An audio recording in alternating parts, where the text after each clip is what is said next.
Indian banking ചരിത്രത്തിലെ വലിയ സാമ്പത്തിക തട്ടിപ്പിലൊന്നായ നീരവ് മോദി തട്ടിപ്പ്. യുഎസിലെ കോളേജ് പഠനം ഉപേക്ഷിച്ച് നീരവ് മോദി മുംബൈയിലെ തന്റെ അങ്കിൾ മെഹുൽ ചോക്സിയുടെ ഗീതാഞ്ജലി ഗ്രൂപ്പിൽ ചേർന്നതോടെയാണ് തന്റെ ബിസിനസ് യാത്ര ആരംഭിച്ചത്. 9 വർഷം അദ്ദേഹം അവിടെ പരിശീലനം നേടി വജ്ര വ്യാപാരം പഠിച്ചു. 1999 അദ്ദേഹം ഫയർ സ്റ്റാർ ഡയമണ്ട് എന്ന കമ്പനി ആരംഭിച്ചു. ബെൽജിയം, അർമേനിയ, UK, US എന്നീ രാജ്യങ്ങളിലേക്ക് ബിസിനസ് വ്യാപിപ്പിച്ചു. 2009 ഒരു സുഹൃത്തിനായി കമ്മലുകൾ ഡിസൈൻ ചെയ്തതിലൂടെയാണ് ജൂവലറി ഡിസൈനിലേക്ക് എത്തിച്ചേർന്നത്. എന്നാൽ ഇവിടെ നിന്നാണ് നീരവ് മോദി സ്കാമിലേക്കുള്ള ടേണിംഗ് പോയിന്റ്. മറ്റ് രാജ്യങ്ങളിൽ നിന്നുള്ള ധനസഹായം ആവശ്യമുണ്ടെങ്കിൽ ഇന്ത്യൻ സിസ്റ്റം അനുസരിച്ച് ഒരു ബാങ്കിനെ സമീപിച്ച് കൊളാട്രൽ നൽകി LOU നേടിയാൽ അതിന്റെ അടിസ്ഥാനത്തിൽ വിദേശ ബാങ്കുകളിൽ നിന്ന് പണം ലഭിക്കും.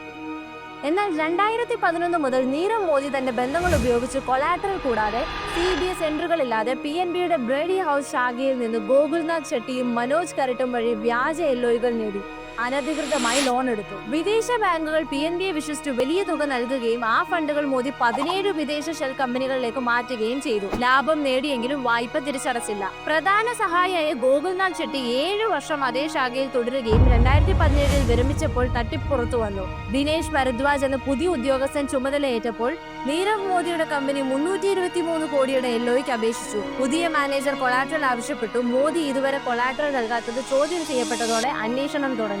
CBS എൻട്രിയും സെക്യൂരിറ്റിയും ഇല്ലാതിരുന്നതുകൊണ്ട് ബാധ്യത PNBയിലേക്ക് മാറി. 2018 തുടക്കത്തിൽ PNB വൻ തുകയ്ക്ക് വ്യാജ ഗ്യാരണ്ടി നൽകിയതെന്ന് തെളിഞ്ഞു. ജനുവരി 29 PNB ഈ തട്ടിപ്പ് RBIയെയും CBIയെയും അറിയിച്ചു. ഇതിനു മുൻപ് മോദി കുടുംബത്തോടൊപ്പം രാജ്യം വിട്ടിരുന്നു. ഫെബ്രുവരി 4 ഒരു ലുക്കൌട്ട് നോട്ടീസ് ഇറക്കുകയും എൻഫോഴ്സ്മെന്റ് ഡയറക്ടറേറ്റ് അന്വേഷണത്തിൽ ചേരുകയും ഷെൽ കമ്പനികൾ വഴി പണം വെളുപ്പിച്ചതായും കണ്ടെത്തി. ഫെബ്രുവരി 15 ED മോദിയുമായി ബന്ധപ്പെട്ട സ്വത്തുക്കളിൽ റെയ്ഡ് നടത്തുകയും മോദിയുടെയും മെഹുൽ ചോക്സിയുടെയും പാസ്പോർട്ടുകൾ സസ്പെൻഡ് ചെയ്യുകയും ചെയ്തു. PNBയുടെ ഓഹരി മൂല്യം ഇടിഞ്ഞ് 8000 കോടി രൂപയുടെ നഷ്ടം സംഭവിച്ചു. 2018 മാർച്ചിൽ RBI LOUകൾ നിരോധിച്ചു. ഫഗറ്റീവ് എക്കണോമിക് ഒഫൻഡേഴ്സ് ആക്ട് പാസാക്കി. നാഷണൽ ഫിനാൻഷ്യൽ റിപ്പോർട്ടിംഗ് അതോറിറ്റിയെയും സ്ഥാപിച്ചു.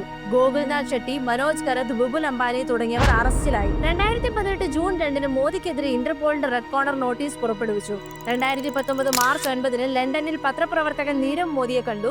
മാർച്ച് 18 അറസ്റ്റ് വാറന്റ് പുറപ്പെടുകയും 20 അറസ്റ്റ് ചെയ്തു വെസ്റ്റ്മിനിസ്റ്റർ ജയിലിലേക്ക് അയച്ചു. തെളിവുകളുണ്ടെങ്കിലും അദ്ദേഹം കുറ്റങ്ങൾ നിഷേധിച്ചു.